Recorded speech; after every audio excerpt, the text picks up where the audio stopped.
Hey, friend, welcome back to the Freedom Entrepreneur Podcast. I'm your host, Lindsay Sutherland, and today I'm excited to bring you two fun guests. This is going to be a great conversation. I love when there's multiple people to talk. It's so much more interesting and dynamic.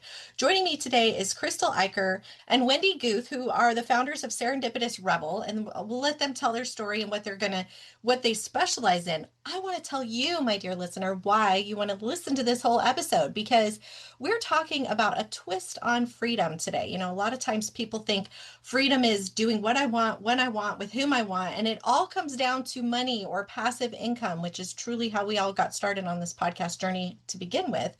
But we're going to show you a whole new identity of freedom that I really want you to noodle on and apply that to your life. So let's dig in. Welcome to the show, ladies.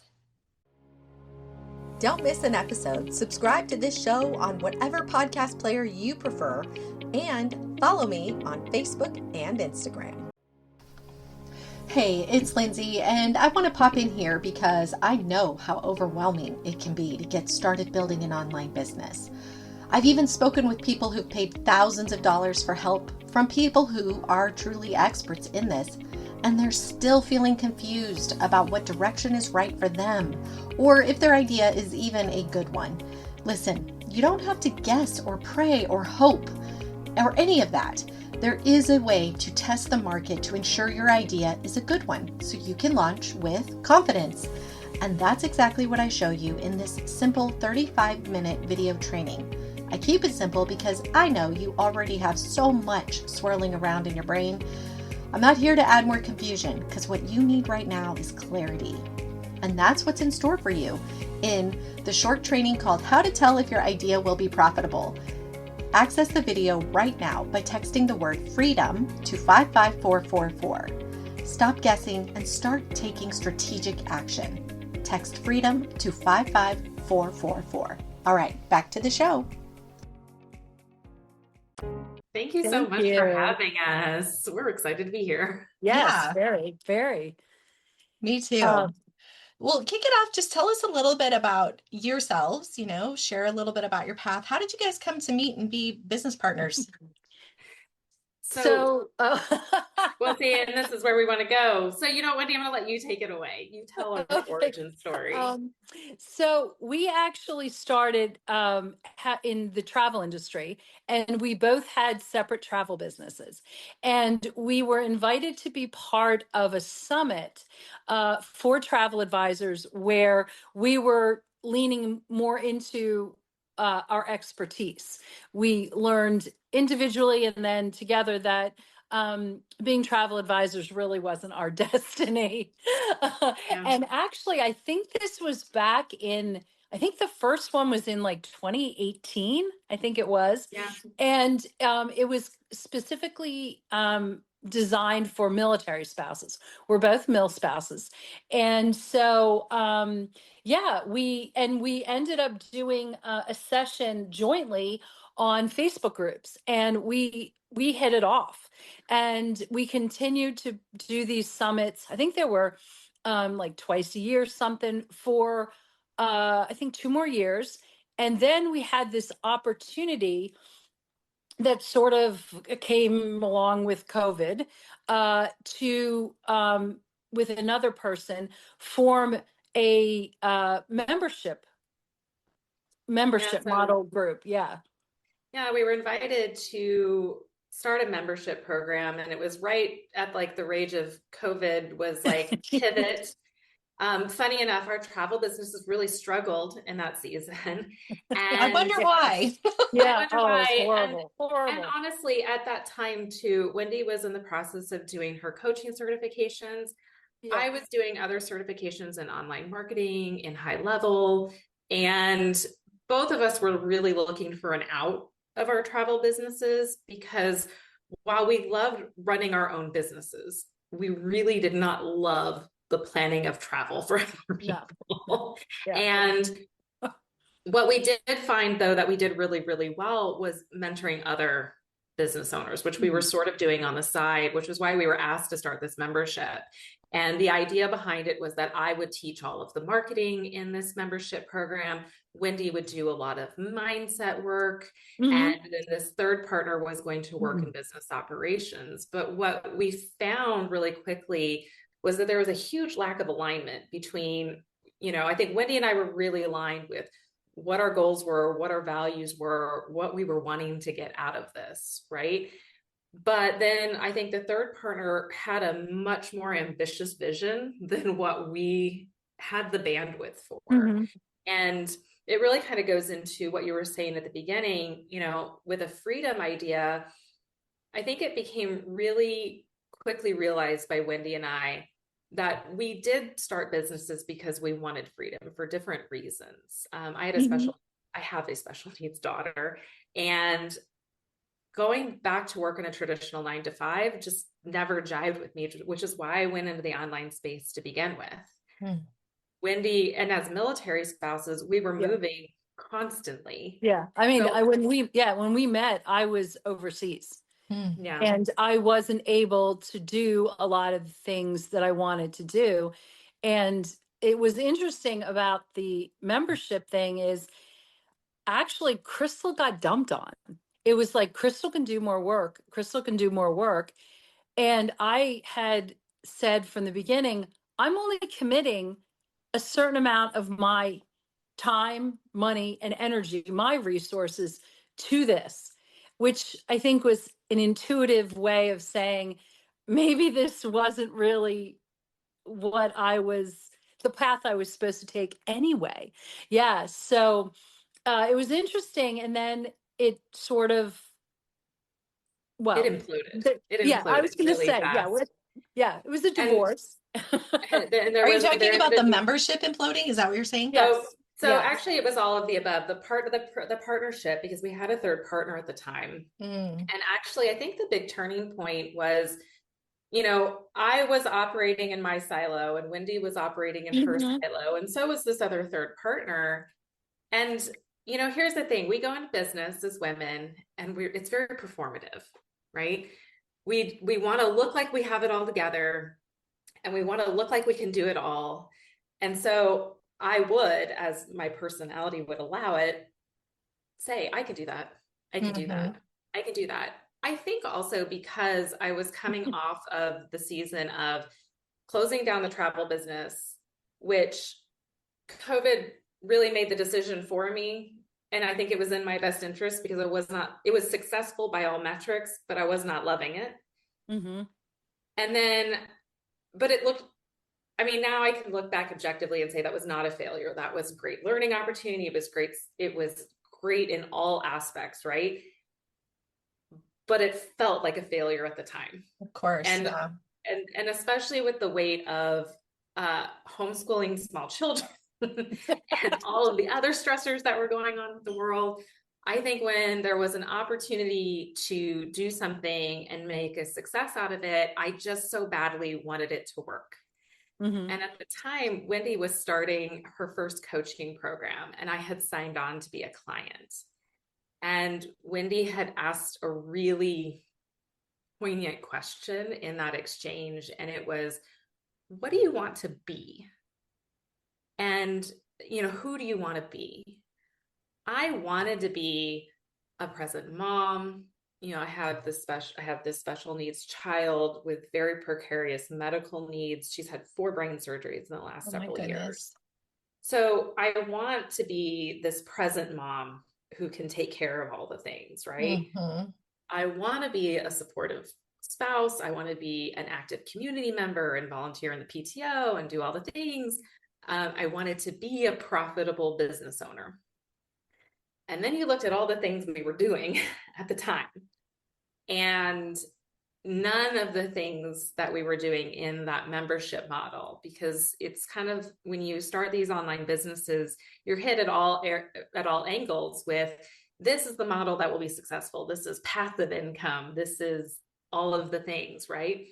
But I always say that business is like an iceberg, right? There's the top that you see, and that all looks great, but you don't see the massive amount of stuff underneath that it takes to make a business work, right? It's true. And they do such a good job, they being the gurus on YouTube, right? We're Yeah, generalizing yeah, here, yeah, but they do such a good job of just showing you the iceberg and making it mhm, appear so simple. And oh, I have the proven framework. My system will work. Just do sure. what I say and it'll work. And I don't know about you, but my experience has been that like all the ways work if you work them, but they really only really work if they make sense for you. I say like, imagine you were to walk Exactly. into some stranger's home and go get dressed in their closet. It would be weird. You'd be like, this is not me. Yeah, But when you go shopping and you put something on, you're like, yes, this is me. This is so my vibe or whatever. It's the yes, same with strategy in business. It's like you got to find that one or two, the mhm, things that truly do jive with you and yeah, use your skills. And yeah, then it kind of just all flows. But it is good, I think, in the beginning to go through the phase like you're talking about where you're trying on all the things because how do you know what's going to vibe if you don't try them on? yeah. That's my Oh, and thought. well, no, and that's, I look back and I entered the online space and my thing it was travel, but it was transformational travel. So there was Mm, there was an extra element to it that drew me to the online space of, oh, that's a course I have to buy. Oh, I have to buy that course. And I cannot even tell you how much money I spent on courses and all of these things. And I can say truthfully that I took bits and pieces that I still use probably from all of them. yes. Um, and I think that that's one of the things that we are really sensitive to in our coaching and consulting is that like you said, everything works for a certain person and it's not meant for everybody. And there are bits and pieces that probably can work for everyone. So it's being exposed, and we like to think that we using our, we've gone through it. We've taken the courses, we've spent the money, and we can now share those pieces to see how they fit best for a person because nothing really is one size fits all. Mm-hmm. Mm-hmm. It's true. Yeah. I agree. Yeah. How has that aligned? Like, so it's kind of neat. I'm curious. You both got into the travel business for what reason? Like, what did you think it was going to give you? Well, so in April of 2016, I lost my job. I had been in the meetings industry, so I was a meeting planner for a lot of years, and I lost my job. And at the same time, I was actually dating my husband, and actually, as I was lost my job, I'm driving home. He was actually in Guam, stationed in Guam, and he said, "Come to Guam." And I said, "Oh." So the kids got out of school in June, and we went to Guam. We got engaged. Now we're married. All that good stuff. But it was that pivotal moment that I said, "But I have to do something." And I loved the travel industry. I just didn't want to be necessarily a meeting planner to the capacity that I was again. And also, I was getting older and I commanded a higher salary. And I knew that it was hard to be paid for what I was worth. And Mhm. also, who wants to hire an old person? Well, I Um, just did Thing an I episode did. yesterday and yeah. it's to your point because I was talking about, when we work in a job, we might get paid 20, 25, $30 an hour, when we're Mhm. in mid-level management or whatnot. And what's interesting is we could take that same skill that we have and probably get paid $100 an hour doing Mhm. it freelance, essentially. Right. Mhm. Yes, it's harder because you got to dig up the clients and manage your Right. business and all that Sure. jazz. But, people just don't think about that. They think, well, I'm worth 23, $30 an hour because this is what I can get in the W-2 market. Right. But Right. really, your Right. worth is so much more. And especially if you can package up what you're good at in a way that Yes. allows you to do that out in the free market, right? For yourself. Very And true. really, that's Yes. just what you did, in a sense. Yeah. Yeah. Yeah. And then I wanted flexibility because I knew at this point that, my husband was probably not going to be coming stateside, that kind of thing. And we bopped around a little bit, and actually we're getting ready, hopefully, to go overseas again. So I needed that flexibility and the ability to pack up my business and take it anywhere, which is really a very important component for me. Not to mention, I didn't really want a boss again, except, of course, for Krystal. She makes a wonderful, I wouldn't say boss, I'll say taskmaster. Yeah. Person who holds you accountable. That's my Exactly. Emily. My business partner is Emily. She's definitely Yeah. but it's so helpful because, when you have somebody who's good at task management and then you have somebody who's good at the visionary side of it, Mhm. it's like you just need that balance. You both need the other person. I Yes. help inspire her. She helps keep me accountable to the things I dream about. It's a Yeah. good mix. I get Yes. it. I'm sure you guys have a similar experience. It's a Yes. very similar dynamic. Yeah. Yeah. Very similar. Yeah. Krystal, what about you? What got you excited about travel to begin with? I mean, So I would have been living overseas as well for about 6 years. I had been living in Europe. And when you live in Europe, you all of a sudden become everyone's vacation destination for about oh, a 6 year period. And I was good at it.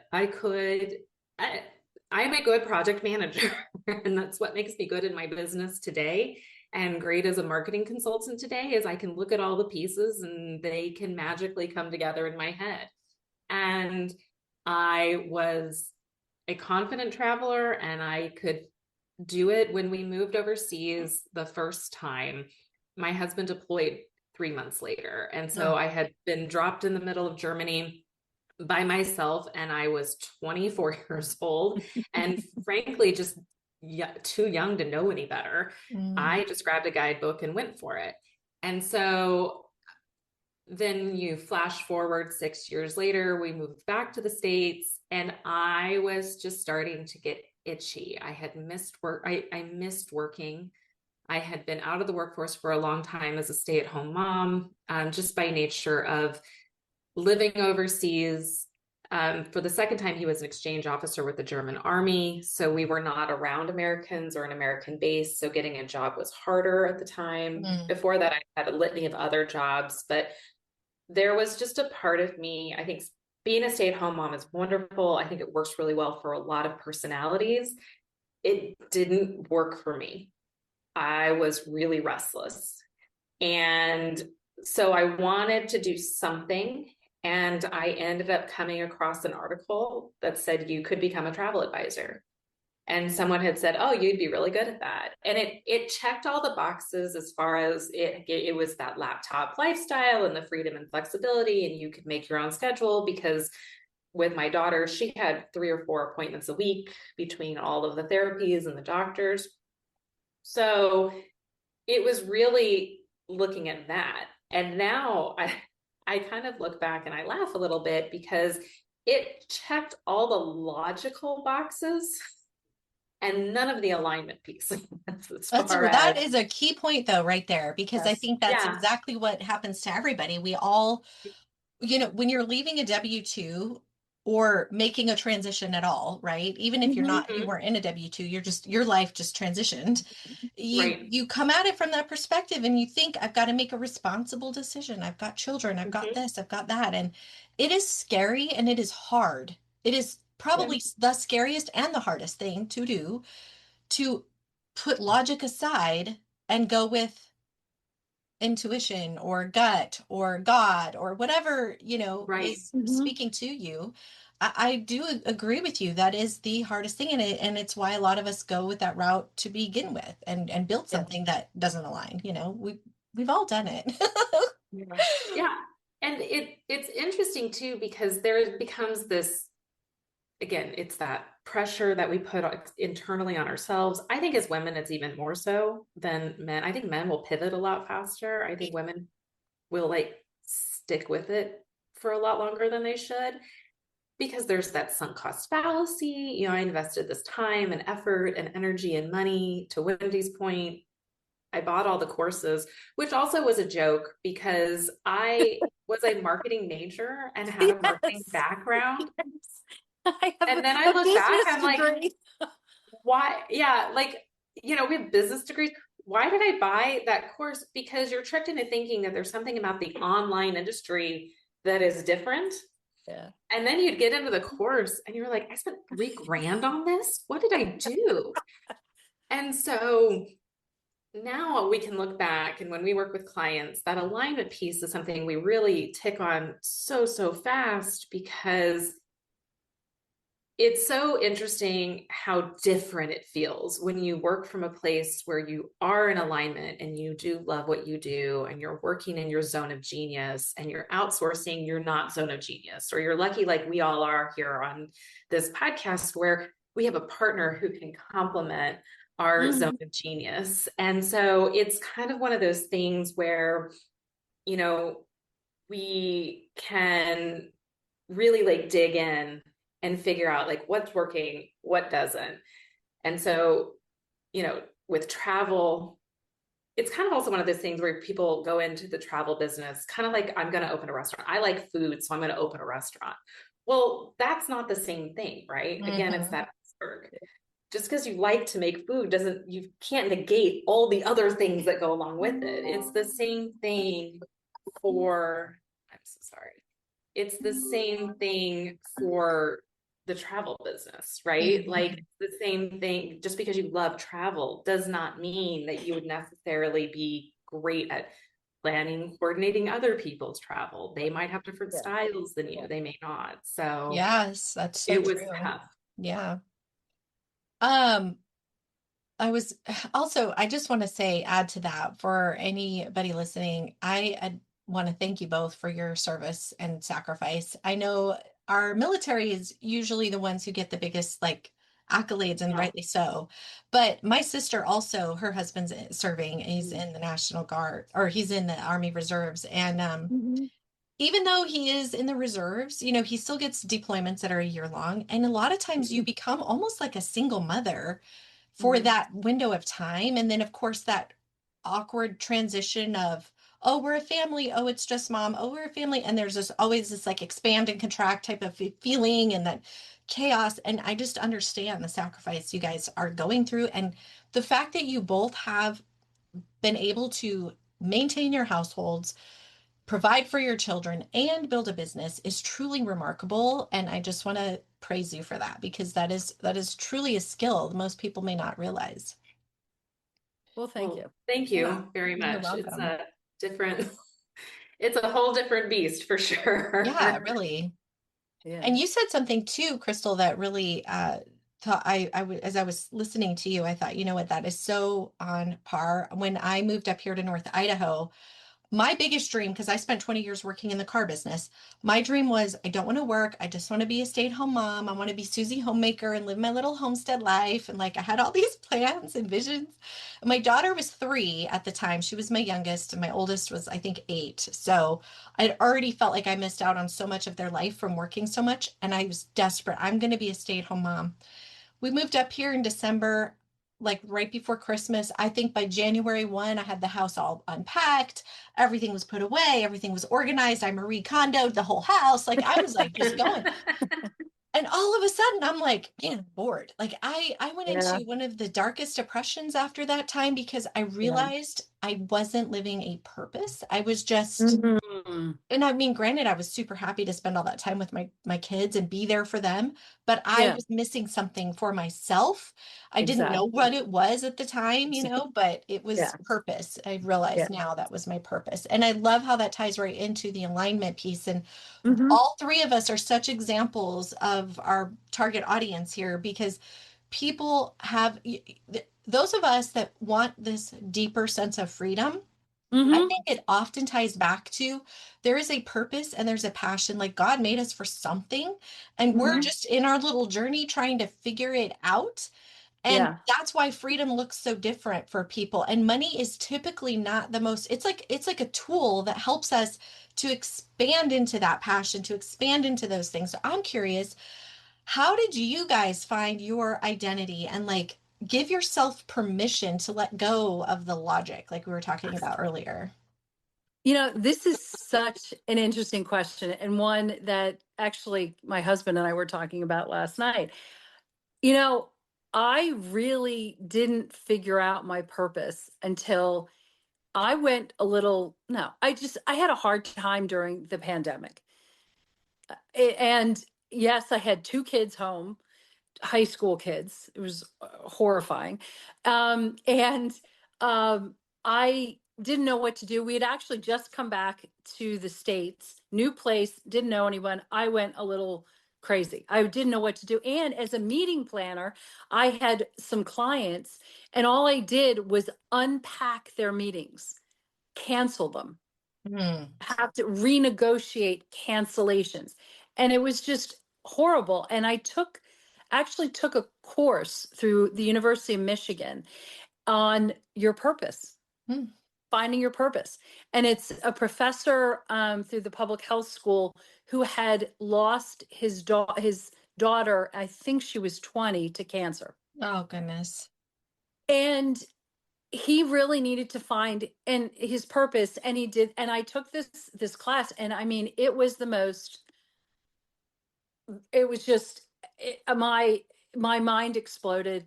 It really actually has really been the foundational moments in, I guess, my journey so far, in figuring out how you sit down and really figure out your purpose. And for me, it's not, I love what we do. But I shouldn't say but. And what's most important to me are the connections. I'm all about belonging and the need to have a community that's not necessarily a large community, but a community that is strong and vibrant, and we're there for each other. So, I mean, what keeps me always going with Serendipitous Rebel is my relationship with Krystal, and also relationship with our clients. And I think, the soul sisters. And also the ability to have, if I need to, and I want to go visit my kids in college, I can do that. Or if I book a cruise with my husband, I can do that. These sorts of abilities, freedom for me is flexibility to do everything, but also knowing that I have the boundaries in place and systems that allow me to do whatever I want, because it helps me to simplify my life. So yeah, hopefully that answered your question. Well, how did you find so you're saying your passion is community and connection, and ultimately you wanted to put yourself in a position where you had a business that could be Yes. systematized so that you could make that your focus, essentially. Yes, exactly. And well, it's also interesting is that we do a lot of work with via character strengths. It's, actually anyone could go online and do the via character strengths. And I realized so much that I love learning. And this actually is the perfect, being a coach, and being in the online space is such a perfect way to constantly be learning. I'm constantly learning. And that is very, very important to me. And also the need to connect, the need for community.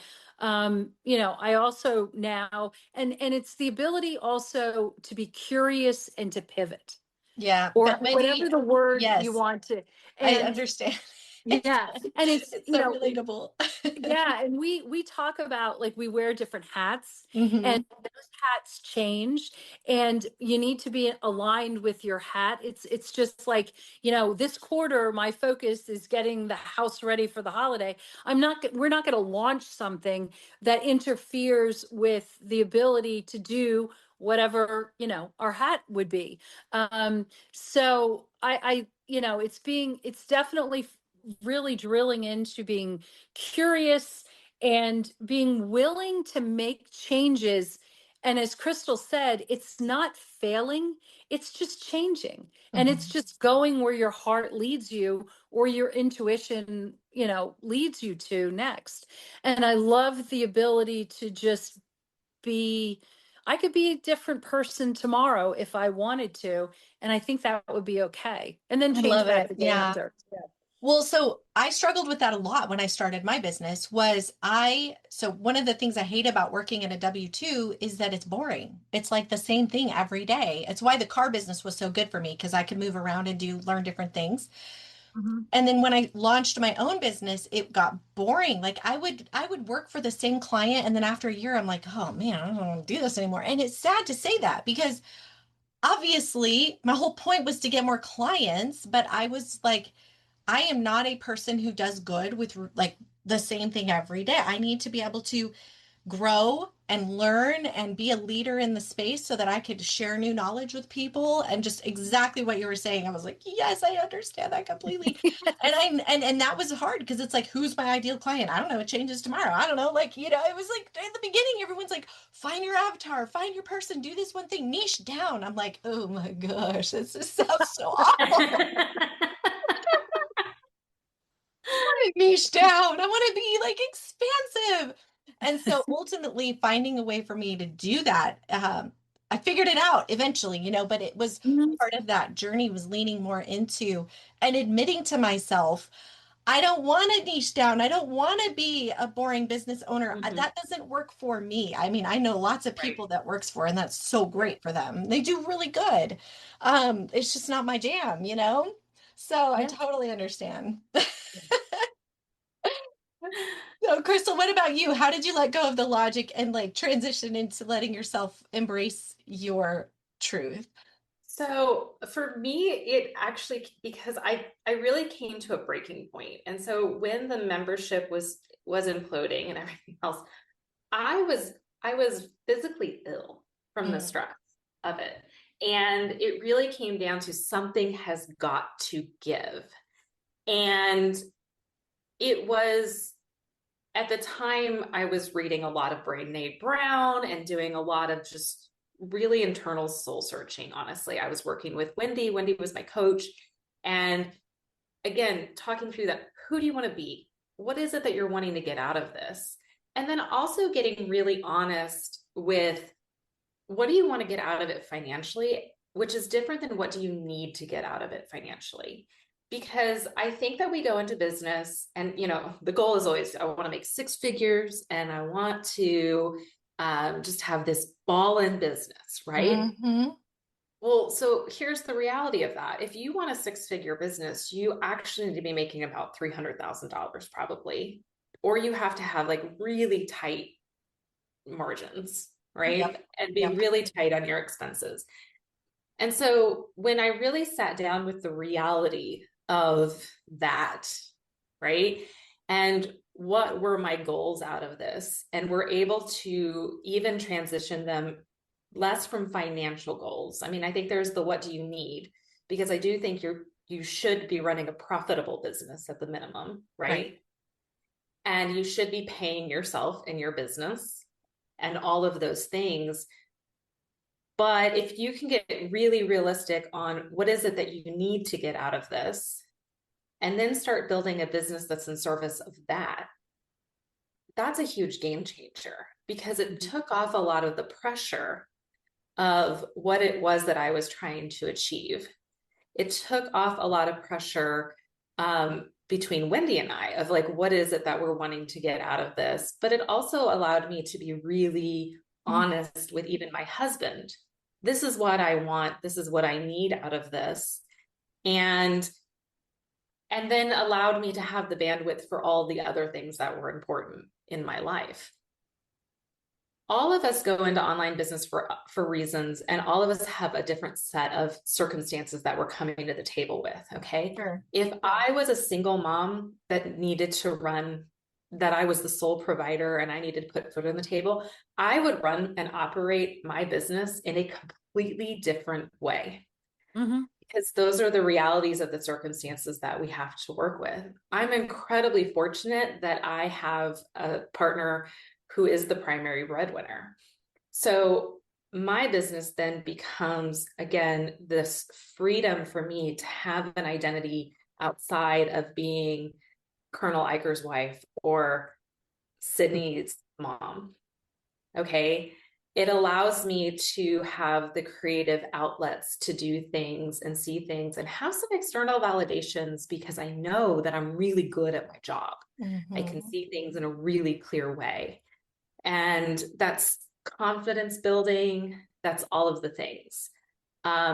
We have, our business model is that we run retreats for business owners. Okay. That gives me that ability to have that escape because those retreats are just as much for Wendy and I as they are for our participants. I love it. Yes. And so it's really getting very clear of what is it that you need to get out of this, and then reverse engineering those parameters versus setting goals that are built on somebody else's metrics and oftentimes some bro marketers metrics that doesn't have the same set of circumstances and obstacles that they're overcoming in their business. Or it doesn't align with the right customer either. Like sometimes you start attracting more people. Yeah. Yeah. And so I think that when I started to get really clear on that, and I think that was what was interesting when our membership was closing and we were closing down that previous partnership. I remember very clearly going to Wendy and this other person and saying, like, something has got to give. I can't keep up this pace anymore. And the reaction from Wendy was incredibly collaborative. Okay, what can we do? And then she really leaned in. And the reaction of the other person was to go on the attack. And I think that's an interesting piece of accountability and of like, the universe giving you the signs, like, are you in the right spot? Are you where you are? To understand that when you say no and you put up boundaries, the reaction to that tells you everything you need to know about the circumstances and whether or not this is right for you. Because people that love and respect you and are supportive of you are going to lean in. They're going to say, how can we make this work? And the people that don't will not. And I got goosebumps like listening to your story. It was very touching. Like I love the dynamics, and I think it's so beautiful that you were able to be vulnerable and that Wendy was able to lean in and say yes. It's so affirming when you have a power partner who has your back and can, resonate with you, but also not let you wallow. I mean, that's important too, right? Yeah. But like also, doesn't it help to have that like strategy? You're like, okay, I get you, I see you, let's work on this together. And you're just like, yes, let's. It feels so good. I totally know. So that's cool. So Krystal, you got your power then from like being vulnerable and sharing, and maybe you didn't have that moment of clarity where you're like, this is how I need to shift, but you were just like, I know something has to change. This is what's up. And then Wendy kind of came in and together you guys just formed a bond that's really powerful. Yeah. And what was really cool is that, when we were making the transitions, we kind of looked at our businesses and our experiences and we were like, what did we love? What did we hate? And let's build something around what we love. Okay. Let's take the things we hate. There are things that we hate that you have to do in every iteration of your business, like bookkeeping. Okay. Like that you can't just not do. But like maybe let's outsource that and hire somebody else to do those pieces. Right. And then let's let go of all of the pressure of the rest, because the cool thing about building a business is you get to build it how you want to build it. So we loved the community aspect. We loved the retreat aspects of our membership. We loved the coaching. We did not like the constant evolving course creation. We didn't love the customer service side of memberships. Is very, very heavy. So again, you can so see the iterations of Serendipitous Rebel and how it is built was really built around these pieces that worked really well for us, that we loved, and gave ourselves the permission to let go of all the rest, even though at the time, I think there becomes the online business comes in waves. Everyone should have a course. You should have a low ticket offer. You should have this. You should have that. To your point, you should niche down. Well, why? And what does that mean? And if it makes sense and it works for you, because there's, it's interesting. Emily and I recently got our own business consultant, and I mean, it's the same thing. It's like we can all do this for other people, but sometimes when we're looking at ourselves, we just get Of too up in course. our head, or we get into the self-doubt, and it happens at every level. I mean, even Lila Hermosi, I think, shared something recently about even at her level, she still has doubt. It's like Yeah. true. Anyway, my point was to say, and going back to what we were talking about as far as finding a marketing strategy or any strategy for that matter that aligns with you, I had a skill of being a podcaster and speaking, and I love podcasting. It never dawned on me that I could use the idea of podcasting as a tool to connect with my ideal client. Yeah. That was brought to me by my coach. And so I'm launching a new podcast for that purpose. And I'm already getting cold prospects. Like it Right. changed the game. But what is so cool, and this is what I want people to understand, is when you work with somebody like you guys or our company, we do similar things but different in a way. Mhm. Sometimes it's that outside person that can look at you, just like my coach looked at me and she's like, I see your skill. Let me show you how you can make this work for you. Yeah. Versus you figuring out Yep. all the things by yourself. It's so hard sometimes when you just Yep. you and like you said, and this I wrote this down because this was so powerful and something that even I struggle with even today is giving yourself permission to give yourself permission to make money doing what you love. Yeah. I think we're so brought up in, and of course, I worked in the car business. And so that's a very masculine, very like, Mhm. you just buckle up, buttercup. There's no cry baby moment here. You're just going to be one of the Yeah. guys and you're going to tough it out. And the harder you work, the harder it is, the more accolades you get, right? And also, my mom died when I was young. So my dad raised me. It was very similar mindset, right? Mhm. So now that I'm out in the world doing what I want to do, there's this part of little Lindsay that's like, is it really okay to just do what I love and actually get paid for it? Like, I feel like I'm committing some sort of sin doing that. Yeah. And that's been a huge mindset shift, just getting myself to Mhm. that point where I'm like, yes, I want more. I receive. Yeah. Yeah. Mhm. Yeah. Yeah. Yeah. It's I'm holding huge. on to this strap, you know. But it's true, and I love that you said that because I think that is truly the heart of what we're saying today is, it's okay to embrace what you're good at, focus on doing what Mhm. you love, systemize the rest or outsource it. I still think Yeah. we should know the systems, like in bookkeeping, Oh, like Sure. you 100%. need to know your numbers and what is working Sure. and things, but you don't need to be the one doing it. Um, Hmm. you know, but and same thing, well, I mean, if you're going to do a course, at least if you do that, it is a one-time thing mostly. You build it, Yeah. it's done. Okay. Can move on to doing Good. the other things. So good. So tell me more about these retreat things. Like tell me, how do you guys help people, and let's get into the fun of that. So we host, usually they are last 5 days. We host retreats on Virgin Voyage cruise lines. And what we do is we bring together women who own businesses, and we have all kinds of different walks. We've got marketers, we've had Facebook experts, intuitive business coaches, photographers, all kinds of different people and personalities, right? But the idea is to bring women together, and it's not a guru at the front of the room traditional mastermind setting where you stand, it's death by PowerPoint, or we're hot seating you, like in a very uncomfortable way. But it's peer led, because the idea is that there gets to be this point in business where you've outgrown the beginner courses, or you're like me, like I said before, I would buy these courses and I'm like, what am I doing? I already know this, right?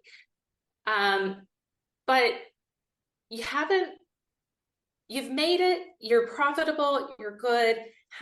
But we're still like messing with the same problems, okay? And it really waters down to sometimes it's confidence, sometimes it's visibility. Is it validation? I mean, it's all kinds of different things, right? But the idea is to bring women together and like work on whatever it is that's troubling with you right now, Mhm. okay? What are the problems you're experiencing right now in your business? And then you get the expertise and viewpoints of all these other amazing women business owners to workshop your right now problem and get you unstuck. And so we usually start the day with like a working breakfast. And what we have found in all of our conferences and our masterminds and our in-person events, and we have hosted several, we've attended even more, the best and most magical moments come from the organic conversations between people in between the super planned event. So our retreats are really built more around facilitating and giving the opportunity for those organic, really good conversations to happen, while at the same time having fun and having fun time and having that time to relax. Wendy's developed this framework called the Savor framework, and I'll let Wendy kind of take it over from there. But that's really built into every aspect of our retreat. That's cool. Yeah, Yeah. take it away, Wendy. Tell us about yeah. this. Okay. So savor is step out of your comfort zone, align with your passions and purpose, venture under your own power, open to community and connection, unwind with self-care, and ritualize gratitude and celebration. So those six pillars are really it's really a holistic way of approaching, well, life and business. And so savor is really I guess the underpinning, you could say, of our retreats. And so while someone is bringing whatever a current, what it could be a problem, it could be just a new goal or something, it's, you want to be able to stretch a little. So you're stepping out of your comfort zone with how you're approaching, so that you maintain this level of urgency, excitement, maybe a little trepidation, because those are all good things that help you move forward. And we really look very closely, is it aligned? Just because you want something doesn't necessarily mean it aligns with your passions or your purpose. Again, it's like, I'd love to open up a restaurant, except I can't cook. But anyway, that kind of a thing. And then and venturing under your own power has been a really interesting pillar, because I had really looked at it as physical movement. And Krystal has really brought in the fact that it's also giving yourself permission to venture mentally, not only physically. And we do incorporate physical things. Like, what do we do? Oh, we did like this fun hip hop dance class, or they have karaoke rooms, so we go sing and dance, and things like that, with yoga in the morning. And it sounds like this is just fun and games, but really what we're doing is stretching our minds and our bodies to accept and be open. And not to mention that it brings in the connection is really incredible, because you're hanging out with people in a lot of different ways. You can be vulnerable. There's no judgment. There's no performative standing up there and having to give, a 30-second speech that you're not prepared to do, or anything like that. So, and then generally we do like a show in the evening, and we go have a really fabulous dinner. And there's a lot of gratitude and a lot of celebrating. And it's been a lot of fun. So yeah, so we do two of those a year, and they're kept intentionally intimate. So the number, it's not like you have 50, 60, hundreds of people. We try to cap it 10, around 10. So yeah, it's a wonderful experience. And we both look forward to being able to participate as well. So you guys cruise to the same places, or do you go? You said Virgin Islands. I wasn't sure if that, or Virgin Cruises. I wasn't sure if that was a brand or a So Virgin Cruise Lines is a brand, kind of like Carnival or Norwegian. Virgin Voyages is an adult-only cruise line that they actually launched several years ago. They actually launched in 2020, which was always going to make me chuckle a little bit. But they were really the anti-cruise. And it really kind of vibed with the Serendipitous Rebel brand, because again, when it was a cruise line started by Richard Branson, that was really with this idea that, like, I want to take all the things I love about cruising and like get rid of all the rest. And so it was really he called it the anti-cruise, was how it was initially kind of sanction off. So it's a little bit more risque, it's a lot more fun, but it's definitely more of the Serendipitous Rebel vibe. So it has more of a luxe brand feel to it. It's more all-inclusive versus being very nickels and dimed in other cruise lines. So from a business owner standpoint, if we're looking at just the logistics again, behind the scenes of just being a business owner, when you're planning a retreat, and Wendy and I both come from the events space, there are so many things that you have to factor in when you're hosting an experience. And what we really wanted to do was host an experience where you as the participant just show up and everything else is taken care of. Yes. And it's easy for you because you don't want to have to be running around putting all those pieces together for them. No. And we've done, we've done retreats to Costa Rica. We've done other things. And we never know from one year to the next exactly where life is going to take us. We actually have a planning meeting tomorrow to discuss 2026, starting in the fall, what the adventure looks into 2027. But it really is trying to take an experience for women, especially because we are the managers of all the things, right? And I feel like we get into that decision fatigue so fast, just as business owners and then as moms and as the runners of the household. And so it was really important for us to create an experience where you get to just show up and be taken care of for a change. And it's actually what our travel businesses were built on way back in the day. So it's bringing in that similar thread all the way into this iteration of business, that we really want to curate an experience and take that expertise. But at the same time, my favorite thing to do is if somebody says, I've always wanted to do run Facebook ads. Cool. Let's open up your laptop. Let's just take a look at it right here and there. And let's just get it done and get you over that hurdle. Yeah. Right. And again, I think what's so cool about this is then you're also bringing together a community of business owners. So you're with women who all speak the same language. Right. That's powerful. Yeah. Because I love my girlfriends and I love traveling with my girlfriends but that's a completely different experience because they do not understand or speak the language of being an entrepreneur or business owner. Yeah. Well, and especially what I love about what you're doing is it creates a psychological pattern interrupt where you're out of your normal element, you're out of the flow of your day to day. And so your brain is just instantly transformed into accepting new information, you instantly go into that. So it's really cool how you do that. I like it. What a cool experience. Well, put me on your list of people to stay in touch with for sure. 100%. Yeah, I'd like to know that. Where can people connect with you? So we are found on Instagram at Serendipitous Rebel and our website, serendipitousrebel.com. We also have a podcast called the Serendipitous Rebel Podcast, where it's why we reached out to you guys for your podcast. And we're so excited. It's a lot of very similar lines to this podcast. So those are the three main areas that we hang out on. You'll see me sometimes on TikTok, not ever dancing, but